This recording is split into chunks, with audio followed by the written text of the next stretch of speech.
السلام عليكم ورحمة الله وبركاته.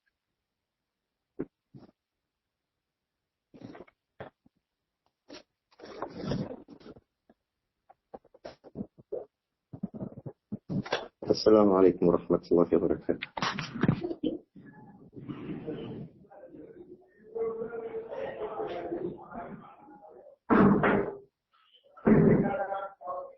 السلام عليكم ورحمة الله يا شيخ. السلام ورحمة الله وبركاته. أبو عبد الرحمن كيف؟ الحمد لله يا شيخ.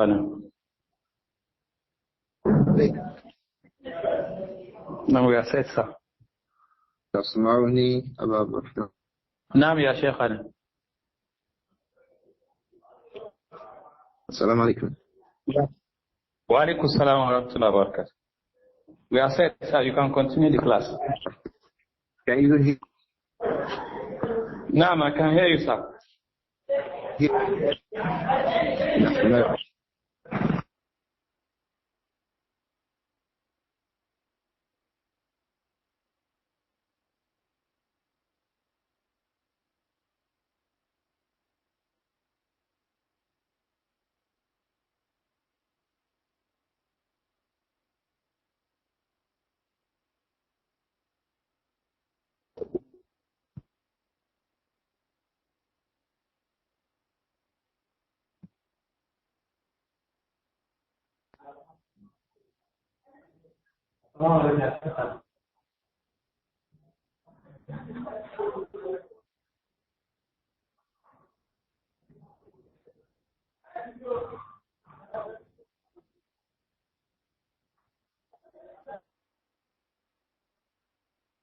The discourse on the days of Jumu'ah are about Āishah radiyallahu anha, Ummul Mu'mineen, Siddiqatu bint Siddiq.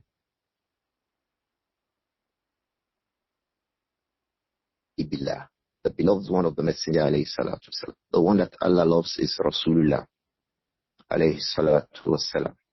Wa habibatuhu Āishatu radiyallahu anha. And the beloved one of the Prophet sallallahu alayhi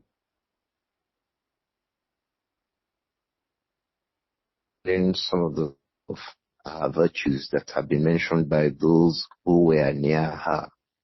The last one we talked about was from Masruq ibn al-Ajda. Masruq ibn al-Ajda had accepted Islam before the Prophet passed away, alayhi salatu wasalam. But he was not opportune to meet the Prophet Muhammad sallallahu alayhi wa alihi wasallam. So he used to be referred to as a mukhadram.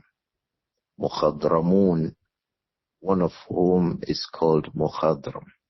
They were those who accepted Islam. The Prophet was alive, but they did not meet the Prophet alayhi salatu wasalam. They still rank amongst the tabi'un, but their eminence is higher than those tabi'un who were not like that. From amongst them was Masruq ibn al-Ajda, Abu Āishah, rahimahullah. He was from the students of our mother Āishah. He was so close to her, he learnt a lot from her. He used to be referred to as her son, because Masruq ibn al-Ajda, Abu Abdurrahman, you are bringing a Sunan al-Sugra. You have a Sunan al-Sugra on your screen. Today is Jumu'ah. We are reading from Siyar A'alām An-Nubala, page 181. I also did that too. I had brought out my copies of Sunan al-Nasa'i before I took my copy of Siyar A'alām An-Nubala. I had brought out my copies of Sunan al-Nasa'i before I returned to Siyar. Hafizakallah.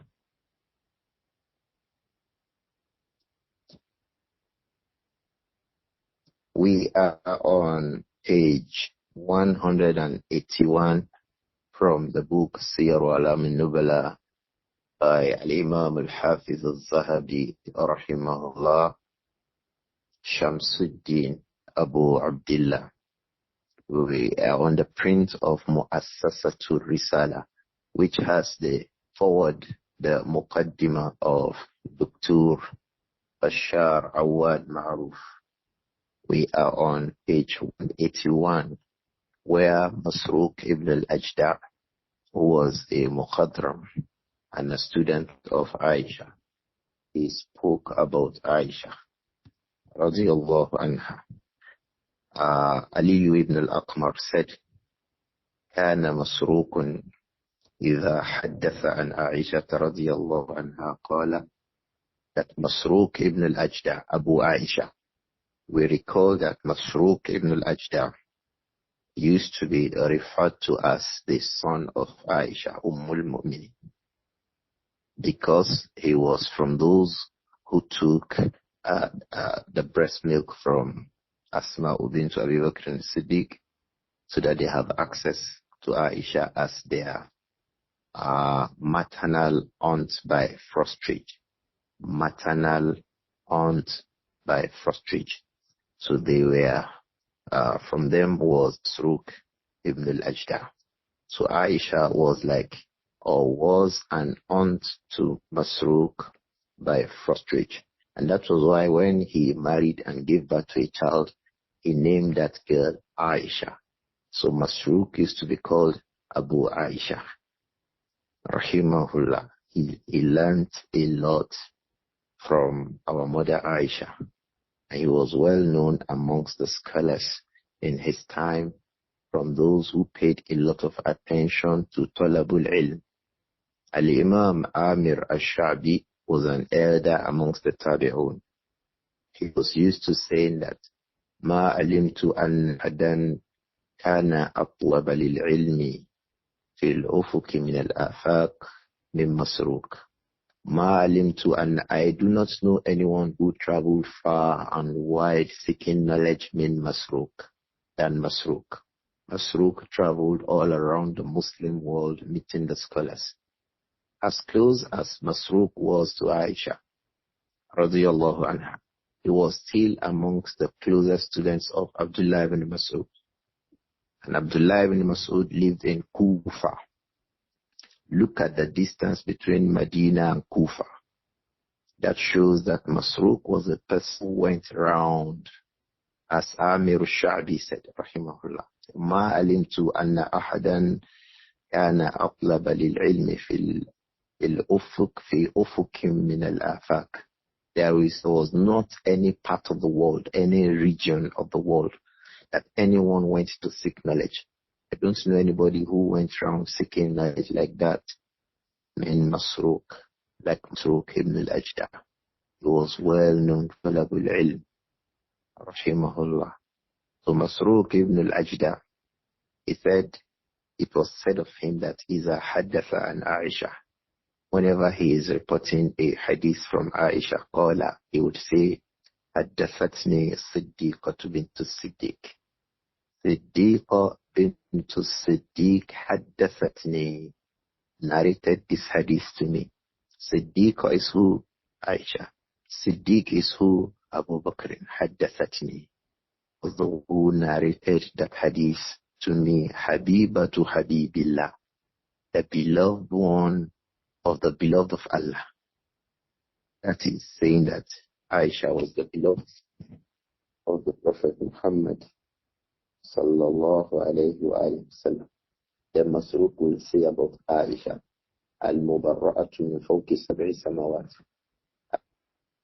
the one who was declared innocent, min fawqi sab'i samawat, from above the seventh heavens, meaning that Āishah's innocence during the slander of Ifk came down all the way of the heavens. So he would say, Falam ukazibha, I will not refer her, Lam ukazibha, I never saw her erring, I never ascribed her to an error. Why? She is Siddiqatu into Siddiq. She was a person who was very truthful to Iman, the son of another person who was truthful to Iman. And then she was Habiba to Habibi Allah. She was the beloved of Allah's beloved. Radiyallahu anha. The narration that followed, Al-Imam Al-A'mash, Adh-Dhahabi said, Rahimahullah, Al-A'mashu an Abi Duha. Al-A'mash reported from Abu Duha. Abu Duha was Muslim ibn Subayh al-Hamdani, from amongst the Tabi'un. So Muslim ibn Subayh, Abu Duha, he reported from Āishah that Kulna lahu, Muslim ibn Subayh, we asked Masruq, rahimahullah, Hal kanat Āishah, does Āishah know Fara'id very well, tutqinu? Does Āishah, was she very, very conversant? Was she very knowledgeable? Lil Fara'id, regarding the laws of distributing wealth, does she have good experience about Al-Fara'id? Why were they asking about Al-Fara'id? Because Al-Fara'id is a branch of knowledge that not everybody can dabble into. Fara'id is the son of inheritance. Not everybody dabbles into it, even on the scholars. So it was a measure of a person's knowledge if it was someone who was versed in Al-Fara'id. So Abu Duha, Muslim ibn Subayh, he asked Masruq. Why were they asking Masruq? Because Masruq was well of Āishah. So that's Masruq. Rahimahullah ibn al-Ajda. هل كانت عائشة تحسن الفرائض? Was Āishah, did she perfect? Does she perfectly know the science of the distribution of inheritance? Qala, Masruq said, Wallahi, before he answered, said, I swear by Allah, لقد رأيت أصحاب محمد الأكابر.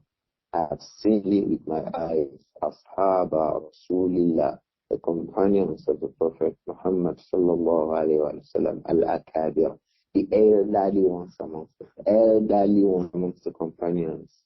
يسألونها عن الفرائض. They came and they were asking Āishah about what?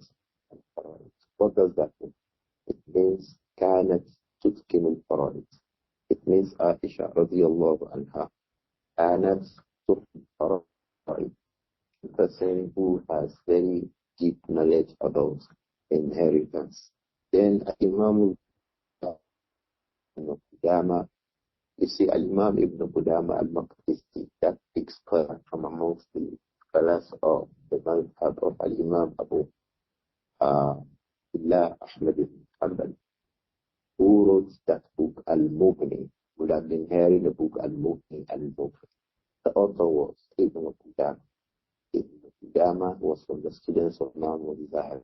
That was why he said, Anba'ana Ibn Qudama. That Al-Imam Ibn Qudama said to us, Wabnu Illa, together with the two of them said, Akhbarana Hanbal, that Hanbal reported to them, that Akhbarana Ibn al-Husayn, that Ibn al-Husayn said, Ibn al-Mudhib reported to them that Akhbarana Ahmad ibn Ja'far, that Ahmad ibn Ja'far said, Haddathana Abdullah ibn Ahmad, that Abdullah, the son of Al-Imam Ahmad ibn Hanbal, said, Haddathani Abi, my father Ahmad ibn Hanbal narrated to me that Haddathana Abu Muawiyah, Abdullah ibn Muawiyah az-Zubayri, Abu Muawiyah, Abdullah ibn Muawiyah az-Zubayri.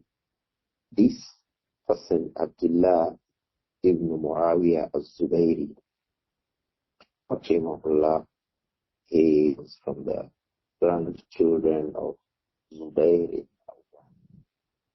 He is Abu Muawiyah, Abdullah ibn Muawiyah az-Zubayri.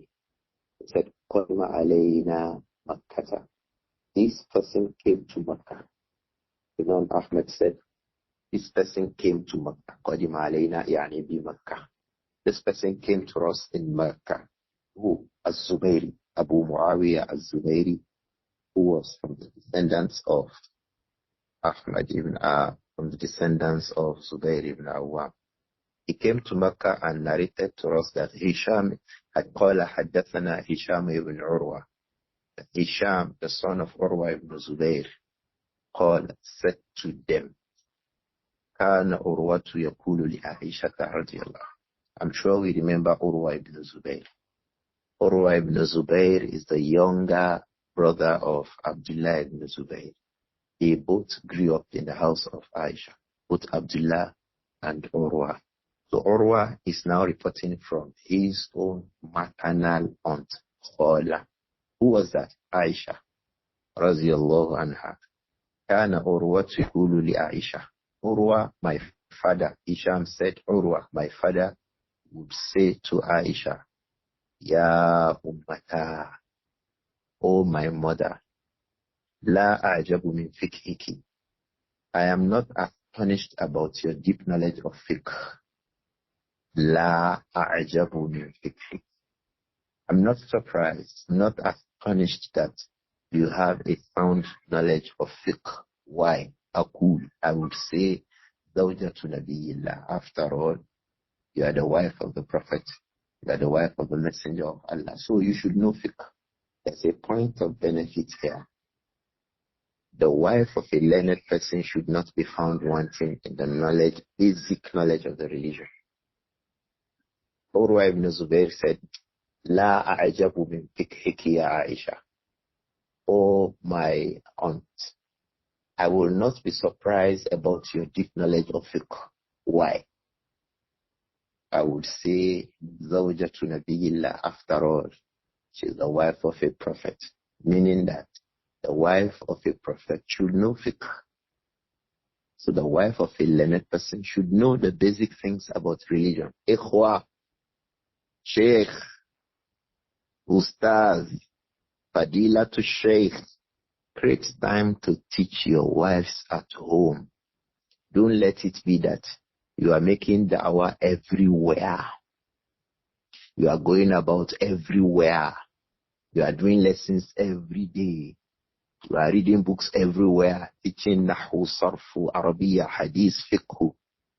And then your wife is empty. It is not proper. One of the lessons we can learn from here is that the fact that Āishah was a wife of the Prophet is the reason why, radiyallahu anha, Urwa ibn Zubayr said, I'm surprised. You should know fiqh. Why? Aqul, I will say that, Zawjatu Nabiyillah. After all, you are the wife of the Prophet of Allah, Wabnatu Abi Bakr. And then your father was Abu Bakr. You are the daughter of Abu Bakr, wife of Muhammad sallallahu alaihi wasallam. So where will you look for fiqh again? You are already with fiqh. The wife of Messenger, daughter of Abu Bakr Siddiq, radiyallahu anhu, wa sallallahu ala nabiyyina wa sallam. So Urwa ibn Zubayr said, Hisham ibn Urwa said, Kana Urwatu yakulu li Āishata ya ummata, la a'jabu min fiqhiki, aqulu zawjatu nabiyillah, wabnatu Abi Bakrin. ولا أعجب من علمك بالشعر وأيام الناس ولا أعجب من علمك بالشعر وأيام الناس. And I will not be surprised من علمك بالشعر, about your knowledge of poems. This is evidence that Āishah knew a lot of poems. She knew shi'r. She knew poetry. Radiyallahu anha. Āishah knew poems. She knew Arabic poems, not just the ones our people in our times are singing and drumming now.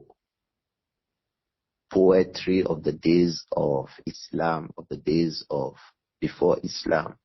Those ones, they learned it to groom and better their speaking of Arabic. If you want to learn poems, go and sit down and learn Ilmul Arud properly and share. Learn it. It will help your Arabiya. Although much of it may corrupt the individual. Much of poetry and poems may corrupt the individual. So be careful. Know your level. Then get a teacher if you want to learn Arabic poetry. Get a teacher who is a person from the people of Sunnah. He will teach you the good part of it. And he will explain the bad of it to you. Because the scholars say, Ash-shi'ru as far as poetry is concerned. خيرها خير. The good of it is good. وشرها شر. And the bad of it too is bad. It has good and bad. So it remains for you to learn it from a teacher who is able to discern what is beneficial from what is not beneficial and dangerous. May Allah protect us. Āishah knew Shaykh radiyallahu anha wa ayyamin nas. Ayyamun nas, the days of the people, meaning the history of the people. She knew Shaykh. She also knew history. So Urwa said, La a'jabu min ilmiki bish-shi'ri wa ayyamin nas. I will not be astonished about your knowledge of shi'r, poetry, and the history. Why? Aqulu, I would say, Ibnatu Abi Bakr. After all, she's the daughter of Abu. What does that mean?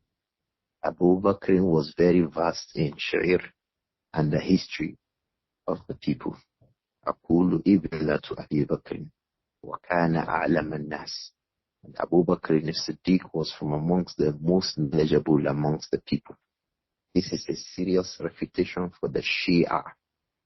The Shia usually think that Abu Bakr was not very knowledgeable. This is a clear cut from Urwa ibn Zubayr, who was a tabi'i, an eminent tabi'i, close to the house of Abu Bakr, but from the grandchildren of Abu Bakr and from Asma. Urwa is the son of Asma'u, the daughter of Abu Bakr. So Urwa is talking about his maternal grandfather. Abu Bakr min a'lamin nas. From the most knowledgeable amongst the people was Abu Bakr as-Siddiq. So if Āishah knew shi'r and history, tarikh, ayyamun nas, then I'm not surprised. Why? She's the daughter of Abu Bakr as-Siddiq. Meaning that if you are a scholar of Lugha, if you are a scholar of Hadith, if you are a scholar of Fiqh, let it reflect inside your house. Because the knowledge of Abu Bakr as-Siddiq reflected in his daughter. Who was that? Āishah. Urwa said, وَلَكِنْ أَعْجَبُ مِنْ عِلْمِكِ بِالطِّبِّ.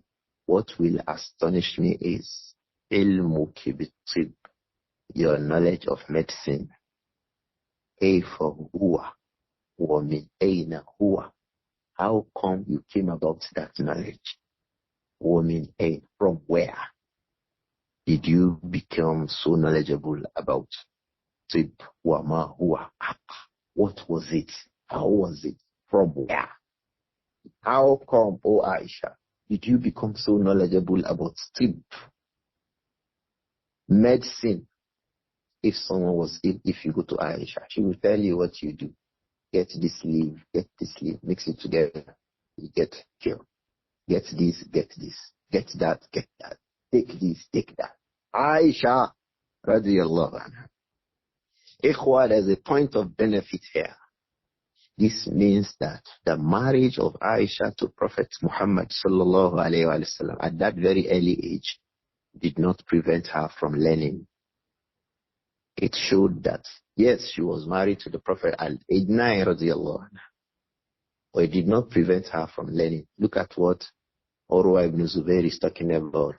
Look at what Masruq talked about. Masruq said, radiyallahu rahimahullah, لَقَدْ رَأَيْتُ أَصْحَابَ مُحَمَّدٍ الْأَكَابِرَ يَسْأَلُونَهَا عَنِ الْفَرَائِضِ.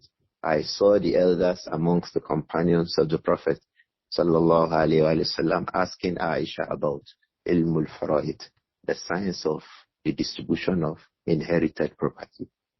Where did she get the knowledge from? And then Urwa is talking about her knowledge of fiqh. Urwa is talking about her knowledge of ash-shi'r wa ayyamun nas. And then now again, Urwa is talking about her knowledge of what? Tib, the science of treatment.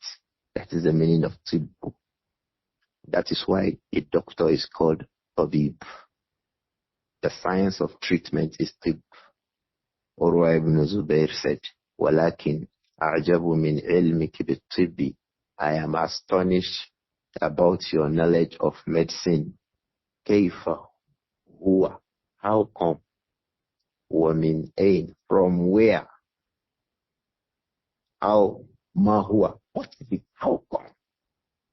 Oh mother, where did you get it knowledge? Where did you get the knowledge of teach from? So Urwa ibn Zubayr said, فَضَرَبَتْ عَلَى مَنْكِبِهِ. Urwa ibn Zubayr said, our mother Aisha touched his shoulder. You know Urwa is her nephew. Urwa is her nephew, so she can touch Urwa ibn Zubayr. Urwa is the son of Asma'una. So Aisha is the maternal aunt. So Urwa, his aunt was Aisha. That was why Aisha touched the shoulder of Urwa. فَضَرَبَتْ عَلَى مَنْكِبِهِ. Hisham said, Aisha now hit the shoulder of who? Urwa ibn Zubayr wa qalat. And then Aisha said, Ay Urayya. Ay Urayya. Ay is, we understand that in Nahu. That is from the siyag of Nida. From the siyag of Nida is to say Ay instead of saying what? Ya. So it's like saying Ya Urayya. And that Urayya is the tasgir of Urwa. Urwa, like saying Unais to Anas, that is called At-Tasgir. And Arabs like At-Tasgir. Arabs like Tasgir. So instead of saying Anas, they will say what? Unais, meaning small Anas. So instead of saying Urwa, she said Urayya. What does Urwa mean? Urwa means something that when you hold it, something with which another thing is tied together. Something with which what? Another thing is what? Tied together. That is the meaning of what? Urwa. When you have an Urwa, you are tied to something. Don't forget. Another name for Urwa, where you put your buttons, buttonholes, they are called Urwa. Why? Because with the buttonholes, the buttons from the other side is tied together. So the tasgir of Urwa is what? Urayya. From who? Aisha. Radiyallahu anha. So Aisha called her, oh small Urwa, the small boy, touching his shoulder. Inna Rasulallah. She wants to explain how come she knew about the science of At-Tib. She said, Radiyallahu anha, Inna Rasulallah sallallahu alayhi wa alihi wa sallam كان يسقم عند آخر عمره أو في آخر عمره إن رسول الله. The messenger of Allah sallallahu alayhi wa sallam كان يسقم, he used to fall ill in the آخر عمره, around the time of the last time in his lifetime, أو في آخر عمره, or exactly at the last times when the Prophet passed away alayhi salatu wasalam. وكانت تقدم عليه وفود العرب. كانت تقدم عليه وفود العرب. And delegations from the Arabs come to the Prophet. They had accepted Islam in the villages, so they always come to the town to meet the Prophet, to declare their Islam to him, assure him of obedience, learn a few things from him, and then go back. These people were called wufud, delegations from tribes who were far away. When the companions go there, they accept Islam, they send their delegations to come and meet the Prophet. So these people, كانت تقدم عليه وفود العرب, delegations from the Arab tribes would come to the Prophet من كل وجه, from different directions. They will come to the Prophet عليه الصلاة والسلام. فتنعت له عن الأنعات. فتنعت له al-an'at. So they will describe those prescriptions to him. They will describe prescriptions and فَتَنْعَتُ لَهُ الْأَنْعَاتُ. So they will prescribe those things to the Prophet alayhi salam. So the various tribes, yes, they in their various localities, they have ways of treating every ailment. So when they came, they saw that the Prophet was ill, alayhi salam. They will say to him, you can use this to treat this, you can use this to treat this, you can use this to treat this. She said, radiyallahu anha, وَكُنْتُ أُعَالِجُهَا لَهُ. And I was the one supervising the cure of the Prophet sallallahu alaihi wasallam. I was the one making sure that the Prophet was giving those medicines. Alayhi salatu wasalam. Famin, famma. She said, radiallahu, it was from there. Famin hunak. Famin famma. It was from there. Meaning that her knowledge of medicine was from where? All the various people coming to meet the Prophet sallallahu alaihi wasallam. And when they come, they found that the Prophet was ill. You know, they'll be asking, what is the problem? Say, oh, he's suffering. So thing happened. Say, use so medicine to go. So thing happened. Oh, use so medicine to go. There are a lot of points of benefit here. From the points of benefit here, that is that wives should pay attention to their husbands when they fall ill. One of the blessings of Āishah, she said, radiyallahu anha, وَكُنْتُ أُعَالِجُهَا لَهُ. I was the one who was supervising, giving the Prophet those medicines. So I learned myself from that. It meant that wives should take care of their husbands when they fall ill. Don't abandon your husband to a nurse. I have seen two people who have suffered this fate. Grown-up men, they have wives. Their wives left them to nurses, to nannies, and the husbands were groaning in pains. Women, don't do this to your husband. The sunnah is for you to personally monitor your husband when they are ill. May Allah protect all of us. That was the first lesson I want us to learn. The second lesson we can pick from this is that when you help people, you learn. Because Āishah was taking care of the medicine of the Prophet, she was also learning medicine. She was also learning as she was taking care of the Prophet. She was earning the rewards of taking care of the Prophet. And she was learning. Another point of benefit I want us to benefit. Brothers, many times people think that when you are using medicine, it's because you don't have Iman or because your Iman is low. Here is the Prophet sallallahu alaihi wasallam. He had medicines too, alayhi salatu wasalam. The Prophet took medicines. And as he took medicines, don't forget, he was also making al-isti'adha. He was making Surah Al-Falaq. He was making Surah Al-Nas. So it does not contradict tawakkul to use medicines. Go to the hospital, take medicines, take good care of yourself whenever you have a need to do so. It does not contradict reliance on Allah subhanahu wa ta'ala. How this is a prophet we have seen. People came from places to greet him and they found that he was ill. They were giving suggestions of medicine. This one kills this one, this one kills this one. And Āishah was the one, كانت تعالجها له عليه الصلاة والسلام. She was the one who was ensuring how the Prophet took those medicines. Radiyallahu anha. That means the Prophet was taking medicines too.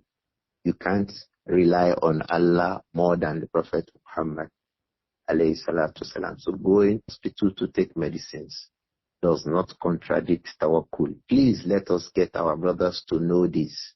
And then some people think, oh, it has to be what we call Tibbun Nabawi. These ones that the Prophet took, it came from Arabs. It came from Arabs in the desert. He was not the one suggesting them, and yet he used them. So it means we can use medicines from Oyibo people too. The Prophet used medicines, alayhi salatu wasalam, from people from far and near. You can use Oyibo medicine. Don't say, it is a medicine of Kufar. It is meant. Use it as long as it does not contradict, it does not contain things of haram or conjectures like the mushrikun and all of these. It does not contain muharramat or a way of curing that is haram. As long as it does not contain it, you can obtain medical attention from people from other areas. The Prophet did so. Sallallahu alayhi wa alayhi wasallam. I hope that this narration is clear. Another thing similar to that, Imām Adh-Dhahabi said also in page 182, قرأت على محمد بن قايمaz. I read to the scholar called Muhammad ibn Qaymaz. أخبركم محمد ibn Qiwam. He said Muhammad ibn Qiwam narrated to them that أخبرنا أبو سعيد الزاراني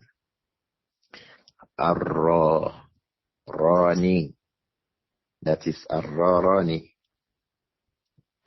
He said أخبرنا أبو علي الحداد, who said that أخبرنا أبو نعيم, who said that أخبرنا عبد الله ibn Ja'far, who said that أخبرنا أحمد ibn فرات, who said that أخبرنا أبو أسامة. We know Abu Usama. Abu Usama is Hamad ibn Usama, rahimahullah. He was also reporting from Hisham ibn Urwa, who also reported from Urwa that Urwa said, ما رأيت أحدا أعلم بالطب من عائشة. I don't know anyone who was more knowledgeable in the science of healing and treatment than Aisha. May Allah be pleased with her.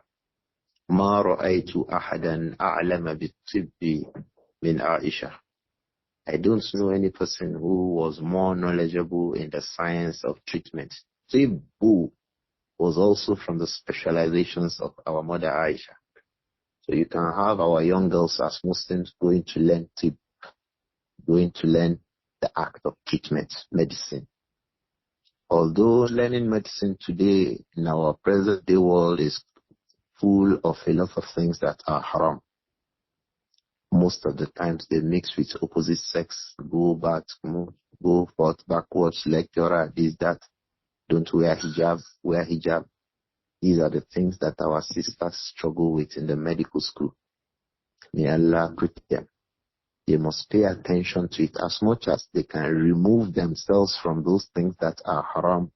During medical training, they must remove themselves from them as much as possible. But at the same time, they can learn other aspects of medical treatment that does not involve going to a hospital, like the of things like habbatus sauda, the use of zaytun, the use of herbs, the use of leaves, the use of many other things. There are many other aspects of healing that are in consonance with the Sharia today that women can learn a lot.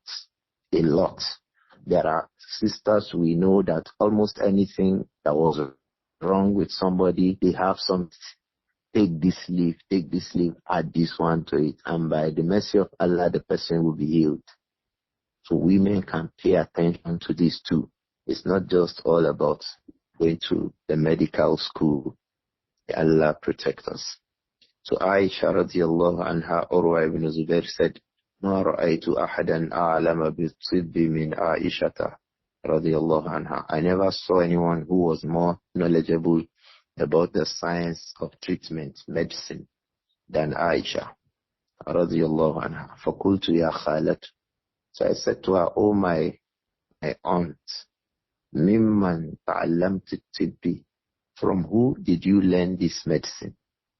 قالت, she said, كنت أسمع الناس ينعت بعضهم لبعض فأحفظهم. I used to hear people ينعت بعضهم لبعض. One group of them will be ينعت, prescribing medicine to another group. فأحفظه. I will just memorize it. Radiallahu anha. It means that she was a very, very smart woman. Somebody will be saying, you see this one, add it to this. You see this one, add it to this. Immediately she hears it, she has memorized it. She turned out to become from the best of the people of medicine that Urwa ever saw. Radiallahu anha. Al-Imām Adh-Dhahabi continued and said, Sa'id ibn Sulaiman and Abi Usama with another isnad, also from Urwa, who said, لَقَدْ صَحِبْتُ عَائِشَةَ رَضِيَ اللَّهُ عَنْهَا. I have always been in the company of Aisha. فَمَا رَأَيْتُ أَحَدًا قَطُّ كَانَ أَعْلَمَ بِآيَةٍ أُنزِلَتْ. مَا رَأَيْتُ أَحَدًا قَطُّ كَانَ أَعْلَمَ بِآيَةٍ أُنزِلَتْ. مَا رَأَيْتُ أَحَدًا. I did not find any human being قَطُّ at all. أَعْلَمَ بِآيَةٍ أُنزِلَتْ. More knowledgeable about any verse that was revealed. Urwa said, I don't know anybody who knows, who has knowledge of any verse that was revealed. وَلَا بِفَرِيضَةٍ, or who has a better knowledge of something that was compulsory. وَلَا بِسُنَّةٍ, or any sunnah of the Prophet alayhi salatu wasalam. وَلَا بِشِعْرٍ, I don't know anybody who has knowledge of any poem. وَلَا أَرْوَى لَهُ, or who would relate poems more when she's singing, poetizing. I don't know anybody who does it better like Āishah. وَلَا بِيَوْمٍ مِّنْ أَيَّامِ الْعَرَبِ, I don't also know anyone who was vast about the days of the people of Arabs. أيام العرب, perhaps their days of wars and battles and the major events that they got involved in. Wala bi nasabin, I don't also know anyone who has bigger knowledge of genealogy.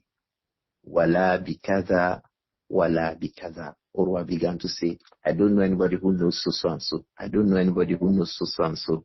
Wala bi qadi, I don't even know anyone who knows rulings, judgments. When lawyers go to courts today, one of the things with which they get victory in law courts is to cite previous judgments. I don't know anybody who knew previous judgments of the Prophet sallallahu alaihi wasallam.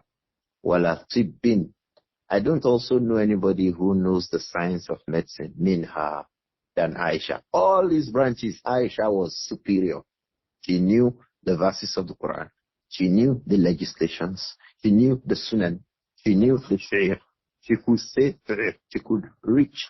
She could read poetry. She knew history. She knew genealogy. She knew rulings. Minha, than Āishah. فَقُلْتُ لَهَا, Urwa ibn Zubayr said, then I said to her, Ya khalatu, O my aunt, At-Tibbu min ayna alimtihi, medicine, min ayna alimtihi, from where did you learn medicine? فقالت, she said, رضي الله عنها, كنت أمرض فينعت لي الشيء, I would be ill sometimes when I fall ill. ينعت لي الشيء, some things will be prescribed to me. وَيَمْرَضُ الْمَرِيض فَيُنْعَتُ لَهُ, another person near me too will be sick. فَيُنْعَتُ لَهُ, and prescriptions will be given to him. وَأَسْمَعُ النَّاسَ يَنْعَتُ بَعْضُهُمْ لِبَعْضٍ, I also would hear from different people when they narrate medicines to one another. Hey, you have so thing, okay, use this, use that. فَأَحْفَظُهُ, I would then memorize them. Subsequently, Urwa ibn Zubair said, فَلَقَدْ ذَهَبَ عَامَّةُ عِلْمِهَا لَمْ أَسْأَلْ عَنْهُ, a lot of knowledge had gone from Āishah. When Āishah died, ذَهَبَت أو ذَهَبَ عَامَّةُ عِلْمِهَا, most of the knowledge she had gone. She died with it.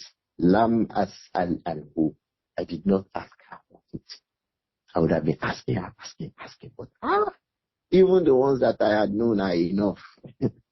But she died and she still has so many things to teach me. Radiyallahu anha. A point of benefit I have been repeating and I want us to know here.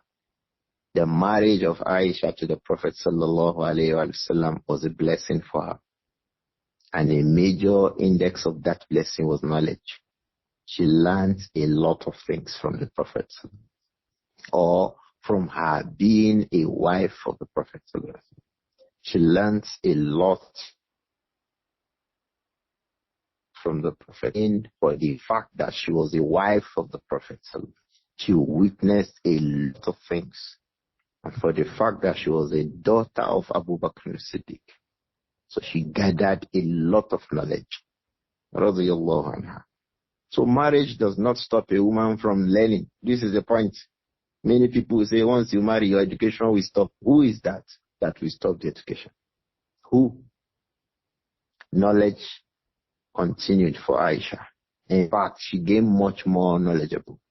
She became much more knowledgeable because of her marriage to the Prophet. For 9 years, she became one of the most learnable people on the earth.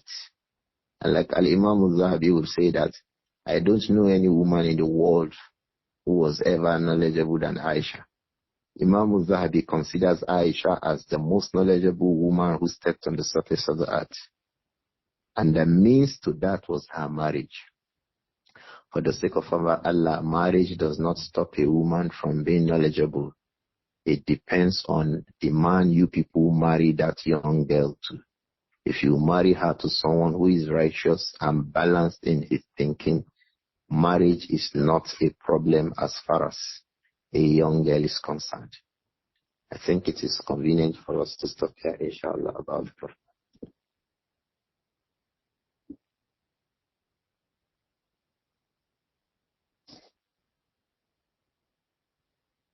Rahman. Can you hear me? السلام عليكم شيخنا. السلام عليكم. آمين وإياكم. عليكم السلام ورحمة الله وبركاته. Abu Amir, how are you? Alhamdulillah, sir. Did you hear the concluding remarks? Naam, Sheikh. Naam. Marriage is not a problem to a woman as far as her parents get her to married to a man who is responsible, who is righteous, and balanced in his approach to life. Marriage does not stop a woman from her education.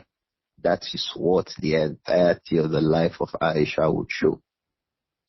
Every stage of her life, she showed she was a very knowledgeable person. She was versed in the science of Arabic, in the science of poetry, the science of history, the science of genealogy, the science of medicine. Urwa said when she died with a lot of things that I don't even know. Radiyallahu anha. Can we go with a few questions today? نعم شيخنا صلوات الله عليكم. آمين وإياكم. Just a few questions here. The first one reads, during Assalamu alaikum wa rahmatullah. During medical training, students sometimes work with dead bodies. Is this allowed? Well, it is not lawful to mutilate dead bodies. It is not lawful to mutilate dead bodies.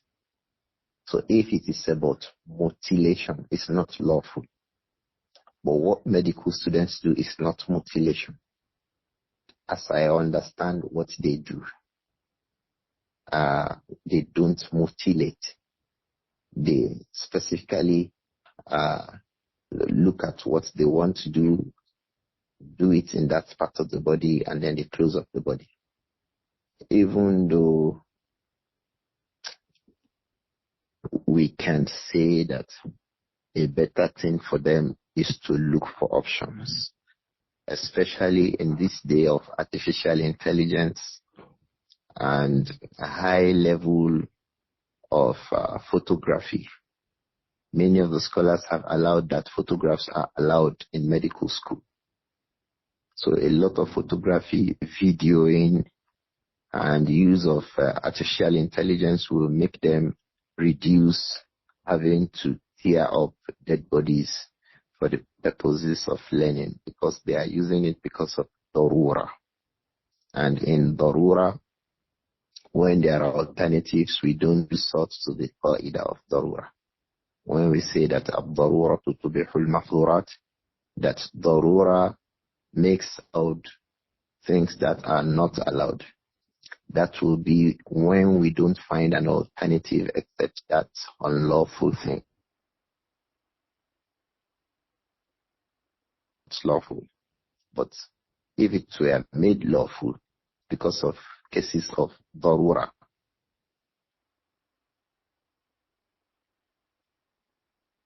we should stop that. We should gradually.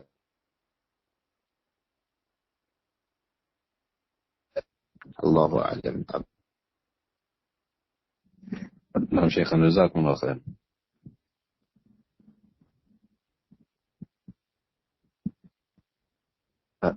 Can you hear me, sir?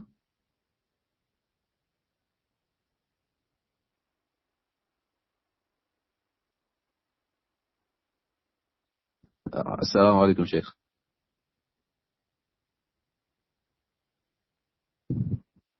There's a question here regarding you about Amir. There's a question here. Was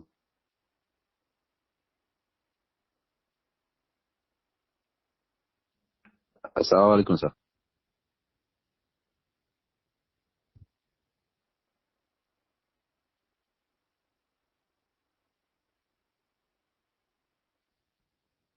Assalamu alaikum, sir.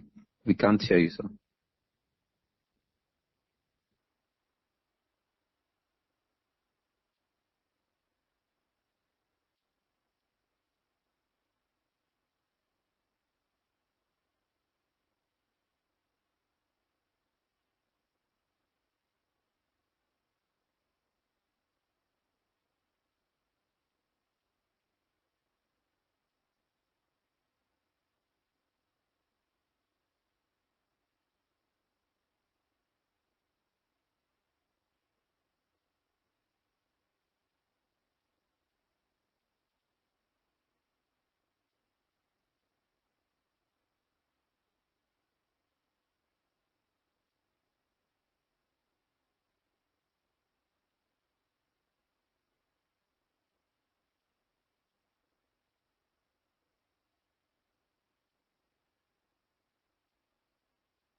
you can say Abba Yusuf. I hope that it is clear. Assalamu alaikum, sir. Alaikum assalam wa rahmatullahi wa barakatuh. I think there was a network glitch. Okay, what was the last thing you heard? You said there's a question here and it went off from there. Oh, it was about, sometimes I say Abu Yusuf, sometimes I say Abba Yusuf. What is the difference between the two? So I replied and said, if I say Abba Yusuf, I am being Arabic. If I say Abu Yusuf, I am being English. You say Abba Yusuf because you have harful nida. Yeah. So you say Ya Abba Yusuf. But when I say just Abba without saying Ya, I have done what in grammar is called hazfu harfi nida. I have set aside the expression, the particle with which you call somebody Ya. So Ya is from the huruf of Anida. So the munada there is Abba Yusuf. So instead of saying Ya, bringing harfunida together with the munada, I just say Abba Yusuf. Whoever knows it would understand that I have added a Ya to it. I have not just pronounced it. But if I say Abu Yusuf, I am being English because in English language they don't have something like that. So that was what I said. The difference between the two of them is that if I say Abba Yusuf, I am being Arabic. If I say Abu Yusuf, I am being English. Abba Amir. No, Shaykhana, jazakumullah khair. I mean, so when I said Abba Amir, I was being English or Arabic? I was being Arabic. You can say Abba Amir. No. No. Jazakumullah khair. I mean. No. If someone is pregnant at the beginning of Ramadan and did fidya because she couldn't fast, then loses the pregnancy After the blood stops, will she only complete the remaining of Ramadan? If the blood stops, then she has the duty to fast, unless she cannot fast because of sickness. Maybe she's weak, she's tired, she's exhausted, she is mentally disturbed, she cannot fast. Then her ruling will be the ruling of a married, the person who is sick, because you said the blood stopped. But if the blood did not stop, she will be in the ruling of nifas, postnatal bleeding. She will also fast after Ramadan. I hope that it is clear. No, another question. Please, what does Islam say about females going to universities where there is free mixing as we have in the universities in Nigeria? I think that this question is something that the bigger scholars will answer. Because I always say this, there are some issues that the elders will speak about. Why? It has to do with the entirety of the Muslim community. So the elders either speak about it or a group of scholars speak about it. Either the elderly scholars speak about it or a group of scholars speak about it, and they will have a position about it. Whether our women should do this or that as a community of Muslims, that will come under the matters that the elders amongst the scholars will speak and take a position as an ummah, bearing in mind so and so rulings. Muslim girls should do this, Muslim girls should do that. Now, if we go back in history, what have our scholars said about that? I remember the fatwa of Al-Imam Al-Albani rahimahullah. I also remember the fatwa of Shaykh Abdul-Aziz ibn Abdullah ibn Baz, the fatwa of Al-Lajnatul Da'ima, and other elders, Shaykh Muhammad ibn Salih Al-Uthaymi. Not just about medicine. They prohibit that males and females learn in the same school. We should have separate schools for males, separate schools for females. And that's not just about the university. Both primary schools and secondary schools too should be like that. Unfortunately, even we Muslims in the so-called Muslim schools, from primary school, we mix up the boys and the girls. This is not lawful in mixing up people's daughters with people's sons. Many of the people will answer these kinds of questions on the day of Qiyamah. Start separating the children from primary schools. Muslims, if you are doing it in the name of Islam, separate those children from primary school. Male primary school, female primary school, male secondary school, female secondary school. Separate them for the sake of Allah. And then we hope that in the future we'll be able to have female universities that our girls can go. We know that all that they have there are females. Our males too can go to school, and we know that all that they have there are males. So this is what the scholars have said, and I have mentioned them. You can go to their fatwa, Al-Imam Al-Albani, Shaykh Abdul-Aziz ibn Baz, Shaykh Ibn Al-Uthaymin, Shaykh Fawzan, Hafidhullah, and other elders amongst the scholars. This is what they have said. You can search for their fatwa by yourself, so that you not be saying it was Abū Nāsir. This is what our elders amongst the scholars have said. It is not lawful for boys and girls to be attending the same university. They prohibit it. Now, if it now happens that for whatever reasons or considerations, you find yourself in a university that boys and girls are attending, as a girl, be sure that You are always ever removing yourselves from the midst of men. As a Muslim girl, you must always only sit with your fellow Muslim girls. You move with your Muslim girls. Don't go to a lecturer alone in his room or in his office or in his lab. Always ever be in company of Muslim girls like you. Wear your jilbab, veil your face, and face your studies. So these are the advices that I have for us on this subject. And Allah knows best. جزاكم الله خيرا شيخ. أحسن الله إليكم.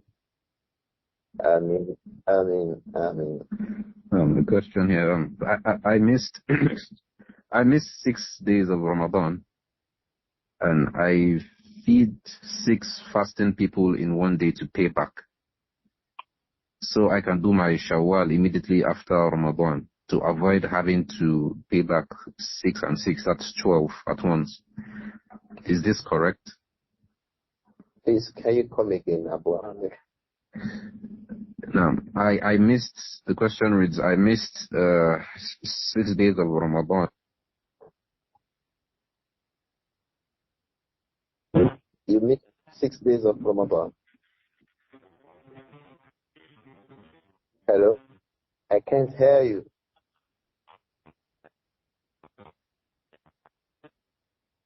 Once.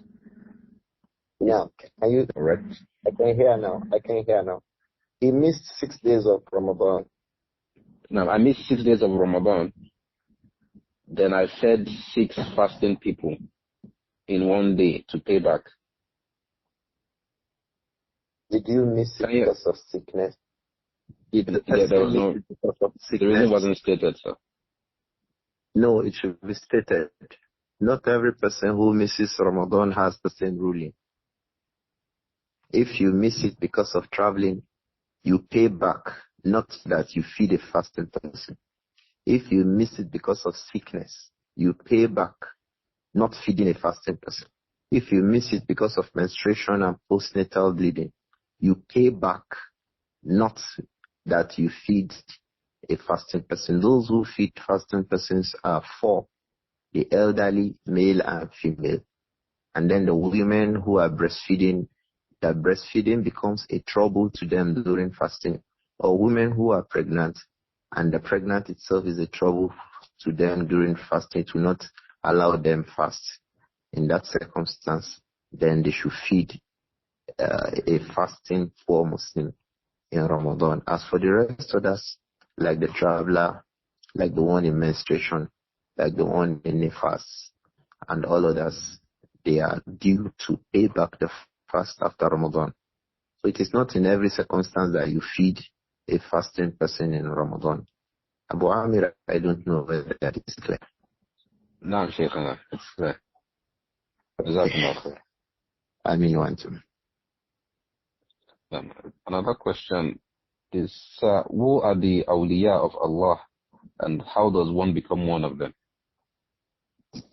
The awliya is the plural of wali. The awliya is the plural word for that word, waliyullah. So Allah mentions them in the Quran. Says, Allah, inna awliya Allahi la khawfun alayhim wa la hum yahzanun alladhina amanu wa kanu yattaqun. So the awliya of Allah are the people of Iman. And I think every person listening to me today is from the people of Iman. You have Iman in Allah, you have Iman in Rasul, and in all other things we know we must have Iman in. So all the people of Iman are awliya of Allah. So the higher your Iman, the higher your level of wilayah. The higher your Iman, the stronger your Iman, the stronger your level of wilayah, the stronger your level of being a wali of Allah.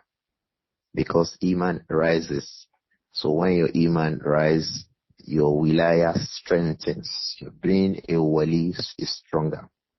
And those who are upon that high pedestal of Iman, they are those who are usually more called by that name. It does not mean that others are not.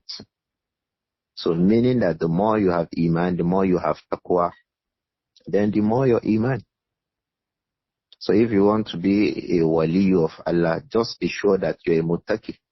Look for all those things that Allah has prohibited, run away from them. Look for all those things that Allah has commanded, stick to them. The more you run away from prohibitions and stick to commandments, that is the stronger your being a wali will be before Allah subhanahu wa ta'ala. Because that is how high your Iman too will be. So struggle to have stronger Iman. The deeds of Iman are available, such as salat, such as fasting, such as sadaqat, such as tilawatul Quran. And from the biggest of them is qiyamul layl. One of the things that draws people to Allah most is qiyamul layl and tilawatul Quran. Take sadaqah as number 3. The first things that draw you closest to Allah most is qiyamul layl. تتجافى جنوبهم عن المضاجع يدعون ربهم خوفا وطمعا ومما رزقناهم ينفقون ألا تعلم نفس ما أخفي لهم من قرة أعين جزاء بما كانوا يعملون. So stick to Qiyamul Layl, oh brothers, oh sisters, stick to it. Number 2, stick to making tilawa of Quran. Make tilawa of the Quran. Not just, no, it's not a matter of Ramadan started. Let us be reciting. You start seeing it on status. Ramadan started. Let us be reciting one juz of Quran. Not all these kinds of emotional approach to this matter. Be deliberate about it. Read Quran every day, every time. Listen to the Quran every day, every time. Make the Quran your companion. Bismillah, your level in wilaya will be high. Number 3, make sadaqah a lot. Make a lot of sadaqah. Make a lot of sadaqah. Give. Allah will draw you near. As you give, Allah will draw you near. As you give, Allah will draw you near. The 4th thing I would like to mention, ikhwa, is dua. Make dua. Make dua. Allahumma a'inni ala dhikrika wa shukrika. Oh Allah, make me your friend. Make me love you. Did you not see the dua of the Prophet sallallahu alayhi wa sallam? Allahumma ati nafsi taqwaha wa zakkiha anta khairu man zakkaha anta waliyuha wa mawlaha. Make this dua. Make it. Ask Allah to purify your heart. Ask Allah to draw you near.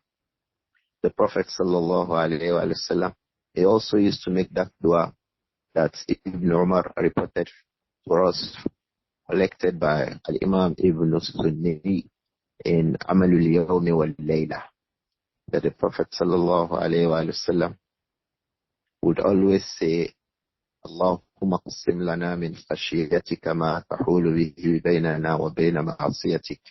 Oh Allah, grant me your consciousness that will prevent me from committing sin. Make me fear you so that I will not be able to commit sin. Put that fear in my mind. وَمِن طَاعَتِكَ مَا تُبَلِّغْنَا بِهِ جَنَّتَكَ. Make it easy for me to do acts of worship that will make me be able. You will use those good deeds to put me inside Al-Jannah. And that Al-Jannah belongs to you. وَمِنَ الْيَقِينِ مَا تُهَوِّنُ بِهِ عَلَيْنَا مَصَائِبَ الدُّنْيَا. Grant me the certainty of Iman. تُهَوِّنُ بِهِ عَلَيْنَا مَصَائِبَ الدُّنْيَا. Yaqeen, that with which you will make simple and easy for me the trials of this world. When I have yaqeen, the trials of this world will be small in my mind. So all these are dua of the Prophet sallallahu alaihi wasallam. Let us make a lot of dua. I have mentioned 4 things. If you want to be a wali of Allah upon a high pedestal of wilaya, stick to these 4 things. Number 1, Qiyamul Layl. Ikhwa, Qiyamul Layl, Qiyamul Layl. Make Qiyamul Layl. Be regular with it. Number 2, Tilawatul Quran. Read Quran very well. Always read Quran. Number 3, Sadaqat. Do Sadaqah very well. Give people gifts. Be deliberate about Sadaqah. Number 5, make dua a lot. Dua, dua, dua.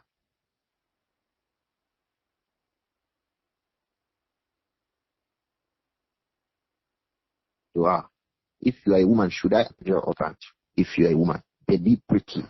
One of the things that brings a woman very close to Allah is she is deliberately seeking the pleasure of her husband. Deliberately doing things she knows that her husband likes. It is a big ibadah for women. Then follow that up with sit down in your house. Sitting down in the house is a big ibadah for women. But it is difficult for many these days, lying about everywhere. May Allah protect all of us.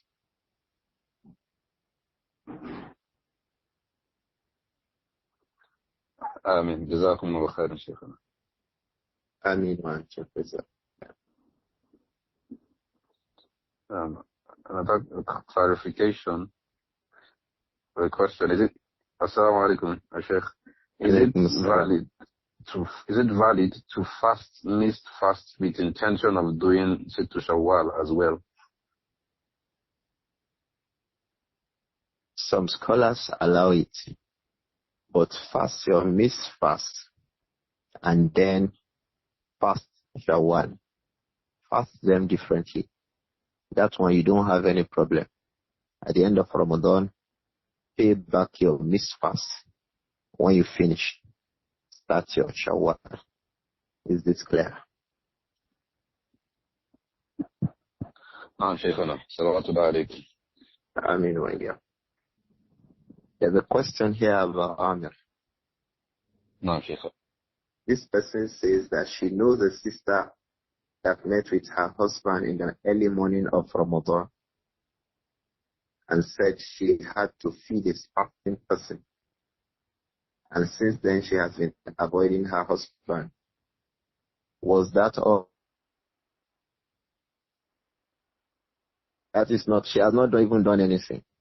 She has to feed 60 persons. Not 60. The kafara of intercourse in Ramadan is 60. So the husband has to make 60. 60. The husband should make 60. Look for 60 persons to feed in Ramadan. And he will pay the fast. The two of them will pay back the fast after Ramadan. I hope that is that. Jazakumullah khairan, Shaykh. Ahsanallah ilayk.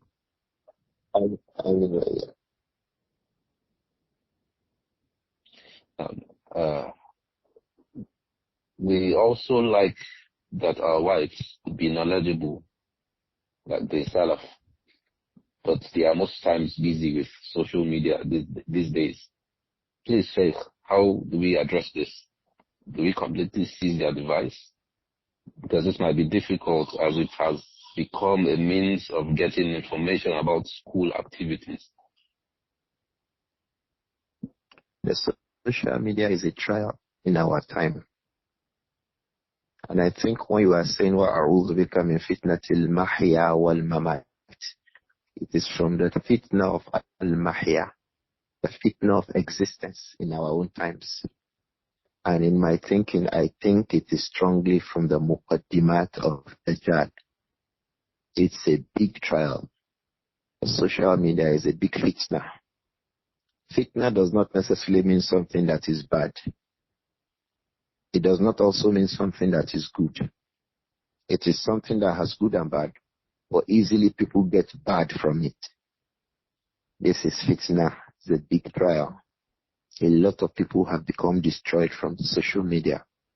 One of the things I could never have imagined 25, 30 years ago when we are struggling and fighting that women should wear hijab, women should wear the veil, niqab, face veil.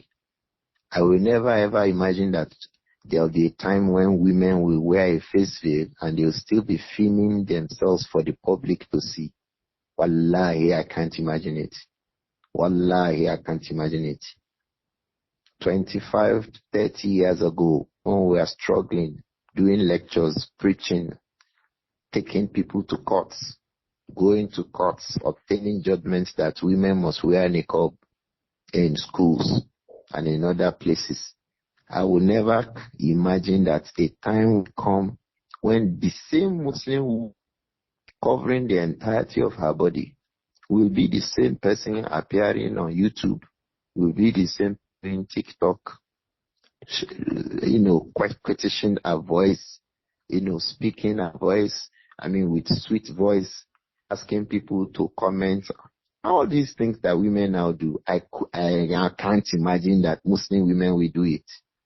Unfortunately, claiming that they are wearing niqab isn't that makes them be able to do it. I can't imagine. I can't imagine it. And I don't think any of those of us at that time imagined that it can come down to this level. So the shame has gone. Haya has gone. Modesty has gone. Modesty has gone. People now refer to modesty as foolishness.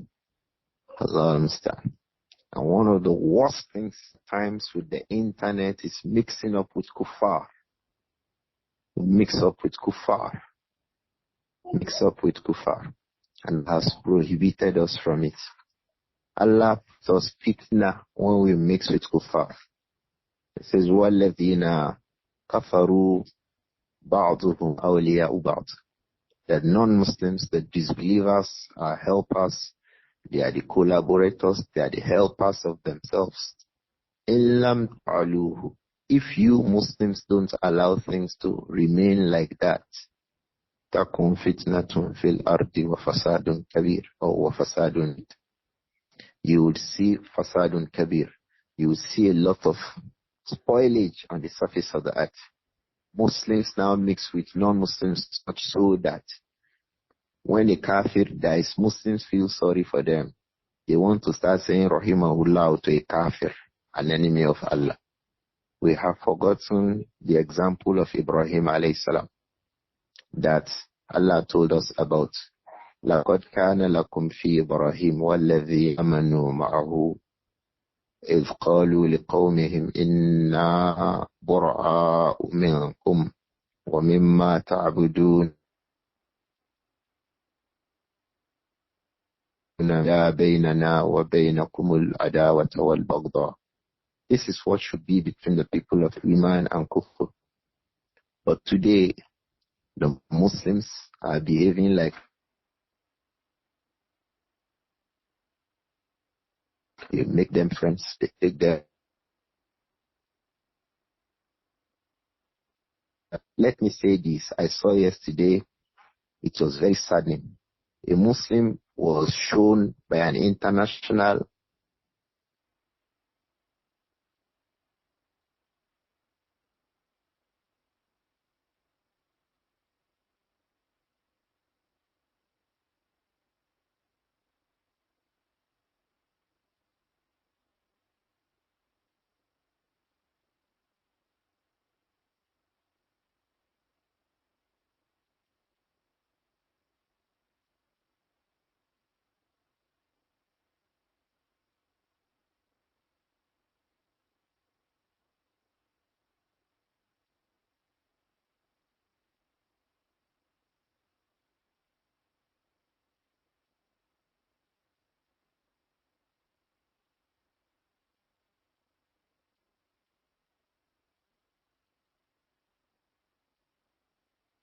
Assalamu alaikum.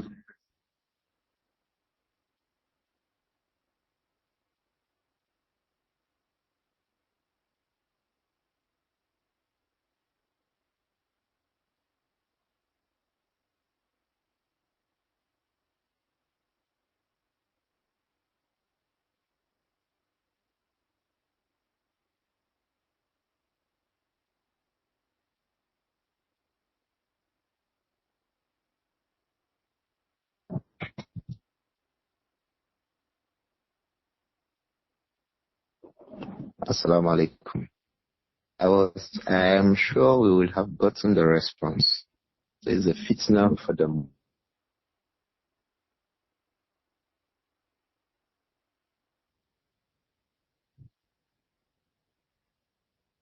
Are you there, Abu Amir?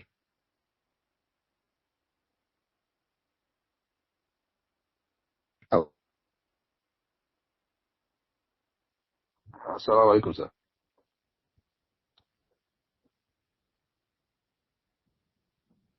Assalamu alaikum, Sheikh.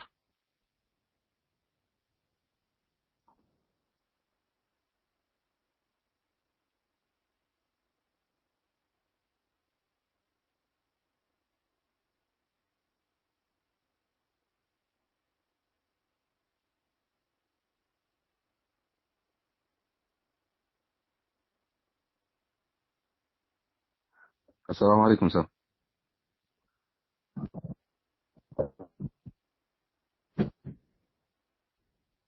going to give an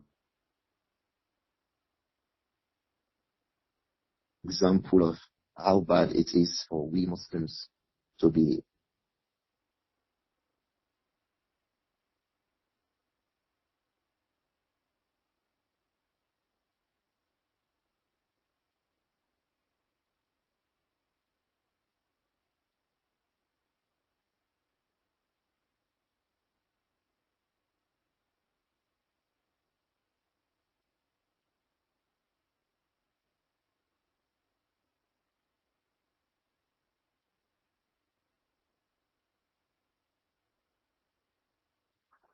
Assalamu alaikum, sir.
Assalamu alaikum wa rahmatullah.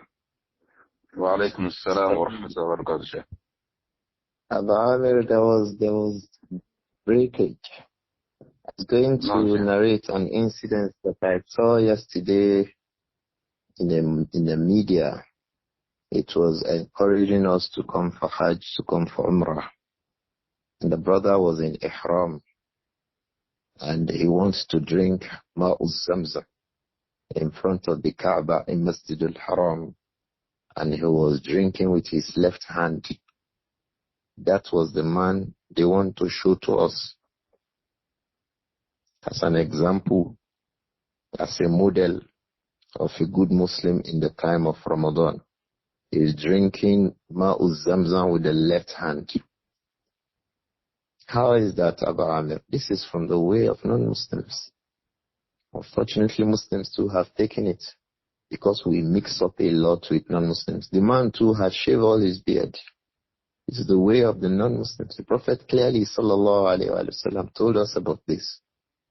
And so we have mixed up. It's not just the Muslim women, Abu Amir. Both men and women.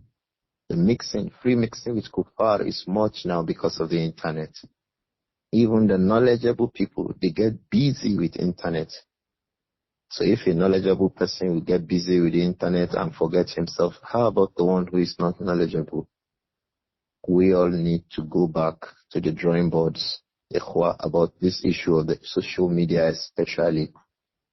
It is becoming a very, very serious problem now. May Allah protect each and every one of us. But we usually emphasize women to such an extent that women themselves, they are feeling bad that why are you always talking about women? Because when a community will be destroyed, their women will first be destroyed. The gateway to destroying this ummah is to destroy the women of the ummah. When you destroy the women of any people, you destroy the men and you destroy their subsequent generations. So that's the reason why we always talk about women. We are worried about our women. And the women are worried that we are worried about them. Yes, we'll be worried about the women. Because when the women of a community are destroyed, the entirety of the community will be destroyed. It's a matter of time. So women, for the sake of Allah, you are the gateway to the goodness of this ummah or to the destruction of this ummah. When you protect yourself, Allah uses you are protecting yourself as a means to protect the ummah. But look at our women everywhere. Women in hijab are also doing advertisement now. You are in hijab, even if you are not covering your face, you are doing advertisement. You're on billboards now. You're on TikTok. You're everywhere in the name of Islam. What is this, our women? Women. Nisa. Allah protect all of us. The women, we are concerned about you because when the women are destroyed, the ummah will be destroyed. The women are in charge of the homes. When the women become destroyed, the homes will be destroyed. And that's why you can see now, many women can't stay in homes again under a man. Don't say that it's because the men are bad. The men too have their own. But I'm just talking about women today. Most times, Shaitan does not want us to listen to these things. When we are talking about something we should pay attention to, we become sexist as if the women are our enemies, the men are our friends. Please remove this kind of thinking from your mind. If we say women, we are shouting women because you are the gateway. Once they grab you, they grab all of us. Once they grab our women, they grab everybody. They grab the man, they grab the children, they grab the home. So what is remaining? So we have to be shouting about the women.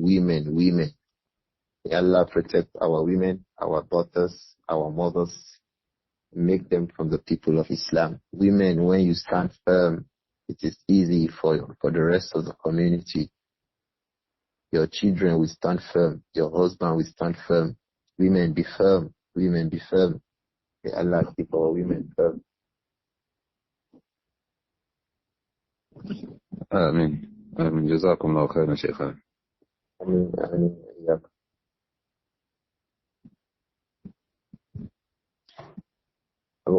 Can we call it a day today?